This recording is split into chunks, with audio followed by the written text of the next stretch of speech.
नमस्कार, मैं हेमंत बघेल आप सभी का बहुत बहुत स्वागत करता हूं अपने इस YouTube चैनल में। आज की इस वीडियो में हम पढ़ने वाले हैं फ्रांसीसी गवर्नर जोसेफ फ्रांसिस डुप्ले, जो डुप्ले के नाम से बड़ा प्रसिद्ध था। और इसने जो फ्रांसीसी कंपनी थी उसको काफ़ी शक्तिशाली बनाया, अंग्रेजों को कड़ी चुनौती दी डुप्ले ने।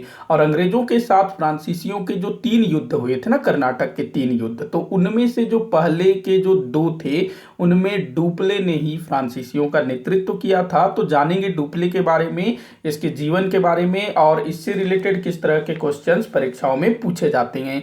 तो वीडियो को आखिर तक देखिएगा और अच्छा लगे तो लाइक और शेयर जरूर करिएगा। तो चलिए शुरू करते हैं आज के इस टॉपिक को। ये जो जोसेफ फ्रांसिस डुप्ले है, यही डुप्ले का पूरा नाम था, याद रखेंगे, जोसेफ फ्रांसिस डुप्ले। इसके जन्म की बात करें तो 1696 में इसका जन्म हुआ था। 1696 में फ्रांस में ही इसका जन्म हुआ होगा, सॉरी 1697 में इसका जन्म हुआ था। 1697 में फ्रांस का था तो वही जन्म हुआ होगा। इसका जो पिता था ना, काफी ताकतवर व्यक्ति था, मतलब कि काफी प्रभावशाली व्यक्ति था।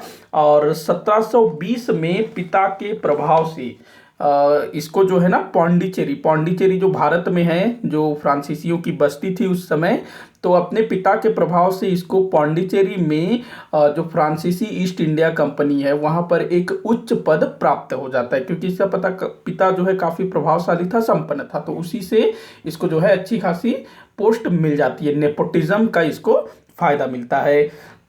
लेकिन जो डुप्ले था ना, ये अच्छा था, मतलब काफी योग्य व्यक्ति था।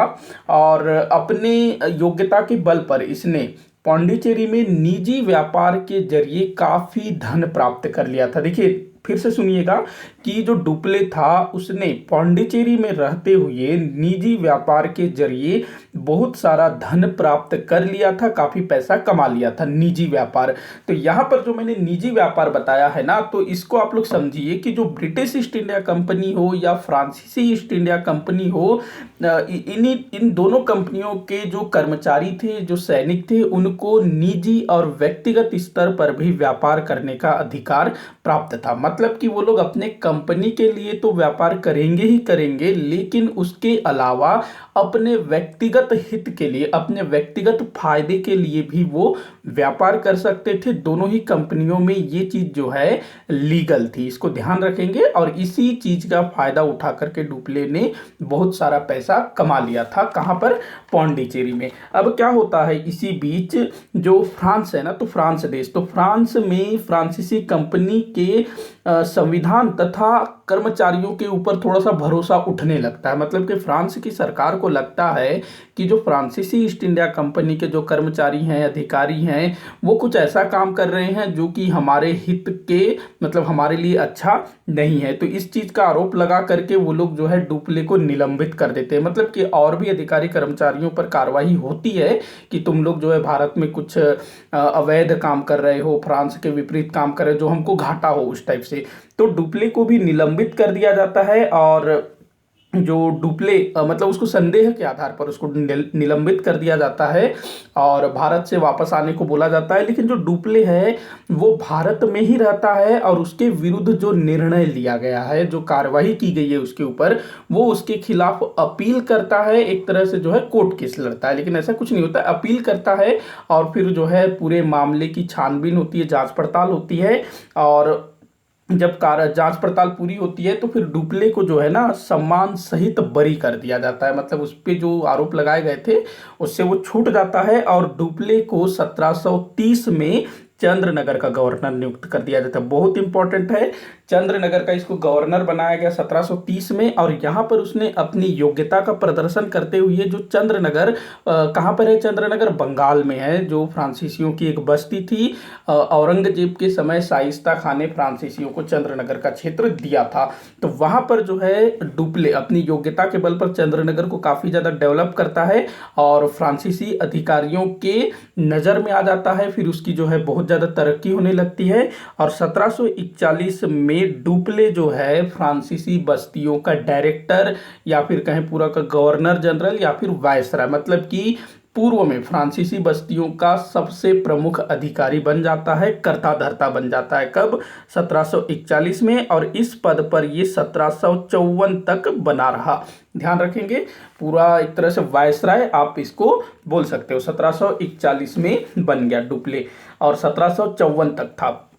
इसी वर्ष जो 1741 में ही ना, मुगल बादशाह कौन था इस समय? मोहम्मद शाह रंगीला, उसने डुप्ले को नवाब की उपाधि दी।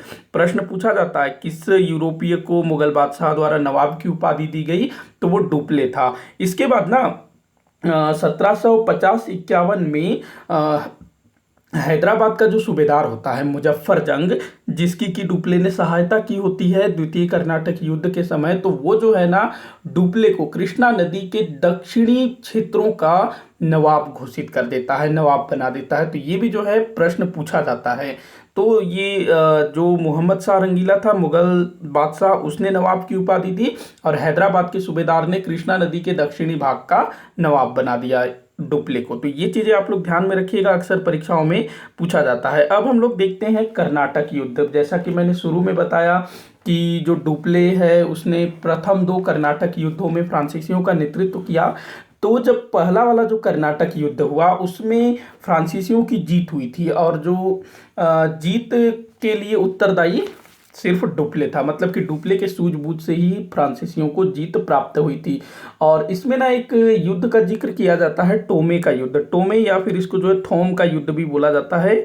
तो टोमे का युद्ध देखिए क्या था कि जो डुप्ले था उसने कर्नाटक के नवाब अनवरुद्दीन, उसको वादा किया था कि मद्रास को जीत करके मैं तुमको दे दूंगा। मद्रास जो कि उस समय अंग्रेजों के अधिकार में था, और डुप्ले जो है मद्रास को जीत लेता है, लेकिन वो जो है नवाब को मद्रास नहीं देता है। तो इससे जो है नवाब क्रोधित हो जाता है, फ्रांसीसियों के ऊपर अटैक कर देता है, और जो फ्रांसीसी सेना है वो सेंट टोमे नामक स्थान पर नवाब की सेना को बुरी तरह से परास्त कर देता है। तो यहाँ पर जो है फ्रांसीसियों की जीत होती है, और इसी के साथ ना कुछ समय बाद फिर प्रथम कर्नाटक युद्ध समाप्त हो जाता है। अच्छा, अगर आप लोग कर्नाटक युद्ध नहीं जानते हैं तो आप लोग मेरा पिछला वीडियो देखिएगा, मैंने कर्नाटक युद्ध को अच्छे से एक्सप्लेन किया है। यहाँ पर मैं डिटेल में नहीं जाऊँगा, नहीं तो वीडियो जो है काफ़ी लंबा हो जाएगा। तो पहले वाले कर्नाटक के युद्ध में डुप्ले की सूझबूझ से फ्रांसीसियों को सफलता प्राप्त हुई थी।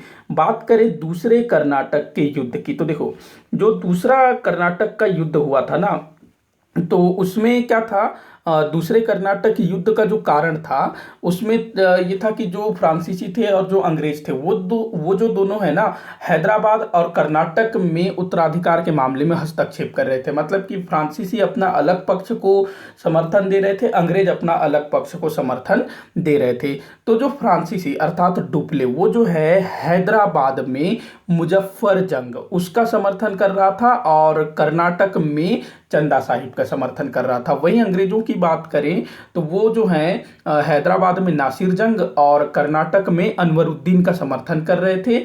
अब यहाँ क्या होता है, डुप्ले के जो पक्षकार होते हैं, मतलब कि डुप्ले जिनका समर्थन कर रहा था, वो लोग अपने अपने विरोधियों को मिटा देते हैं फ्रांसीसियों की सहायता से। मतलब कि मुजफ्फर जंग फ्रांसीसियों के साथ मिल करके नासिर जंग को कत्ल करवा देता है। इधर चंदा साहिब कर्नाटक में फ्रांसीसियों के साथ मिल करके अंग्रेजों का जो समर्थक होता है अनवरुद्दीन, उसको मरवा देता है। तो यहाँ पर जो है फ्रांसीसियों को सफलता प्राप्त होती है द्वितीय कर्नाटक युद्ध में, लेकिन यहाँ पर जो है अंग्रेज पासा पलट देते हैं। क्योंकि वो जो क्लाइव था ना, क्लाइव वो एक आइडिया देता है अंग्रेजों को, जिससे फ्रांसीसियों की बुरी तरह से हार होती है। ये सब कुछ मैंने कर्नाटक के युद्ध वाले वीडियो में अच्छे से एक्सप्लेन किया है, आप लोग उसको जरूर देखिएगा, यहाँ पर ज़्यादा डिटेल में नहीं जाऊँगा। तो दूसरे कर्नाटक के युद्ध में भी शुरुआत में तो फ्रांसीसियों की जीत होती है डुप्ले के कारण ही, लेकिन आगे चल करके जो अंग्रेज हैं वो फ्रांसीसियों पर भारी पड़ जाते हैं। और इसी समय 1754 में जो फ्रांसीसी ईस्ट इंडिया कंपनी का जो आला कमान होता है, जो फ्रांसीसी सरकार होता है, वो भी कर्नाटक के युद्ध में नज़र बनाए हुए था। तो वो जो है डुप्ले को वापस बुला लेते हैं कि तुम जो है फ्रांस की जो प्रतिष्ठा है उसको मिट्टी में मिला दोगे, धूमिल कर रहे हो, इस टाइप का उसके ऊपर आरोप लगाया जाता है। हालांकि शुरुआत में उसको जीत मिली थी। अगर कुछ इतिहासकारों का मानना है, अगर डुप्ले कुछ साल और रहता तो शायद अंग्रेजों को जो फायदा भारत में हुआ वही फायदा शायद फ्रांसीसियों को होता, ऐसा कुछ इतिहासकारों का मानना है। लेकिन ऐसा कुछ हुआ नहीं। 1754 में डुप्ले को वापस बुला लिया जाता है, उसके स्थान पर दूसरे व्यक्ति को भेजा जाता है जो कि अंग्रेजों के साथ संधि करता है। तो ये सब कुछ याद रखिएगा। अब ना डुप्ले से रिलेटेड कुछ इंपॉर्टेंट चीज़ें मैं बताऊंगा आप लोगों को। एक तो जैसे मैंने बताया कि मुगल बादशाह ने नवाब की उपाधि दी, हैदराबाद के सूबेदार ने इसको नवाब बना दिया था। इसके अलावा सहायक संधि जो हम लोग पढ़ते हैं ना, वेलेजली, जो एक ब्रिटिश ईस्ट इंडिया कंपनी का गवर्नर था वेलेजली, हाँ, तो उसने सहायक संधि शुरू किया था। तो ये जो सहायक संधि है ना, इसको भारत में शुरू करने का श्रेय डुप्ले को जाता है। डुप्ले ने ना हैदराबाद के साथ सहायक संधि की थी।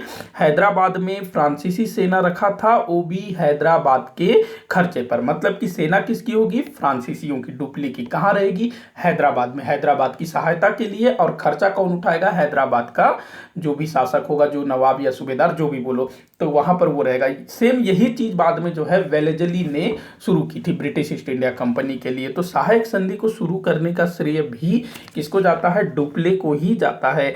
और डुप्ले पहला यूरोपीय था जिसने भारतीय शासकों के आंतरिक मामलों में दखल देना शुरू किया। हैदराबाद हो या कर्नाटक हो, वहां पर उसने जो है काफी दखल दिया था। हैदराबाद के साथ उसने ये जो सहायक संधि है ये की थी। मुजफ्फर जंग को समर्थन दिया था। वहीं कर्नाटक में चंदा साहिब को समर्थन दिया था। हालांकि इसकी देखा देखी में बाद में फिर अंग्रेजों ने भी अपने अपने पक्षकारों का समर्थन देना शुरू किया। लेकिन सबसे पहला जो व्यक्ति वो डुप्ले ही था जिसने भारतीय शासकों के आंतरिक मामलों में दखल दिया था। तो ये भी जो है अक्सर परीक्षाओं में पूछा जाता है। तो डुप्ले के संबंध में ना इतना ही आप लोग याद रखिएगा, और कोई विशेष चीज़ तो पूछा नहीं जाता है।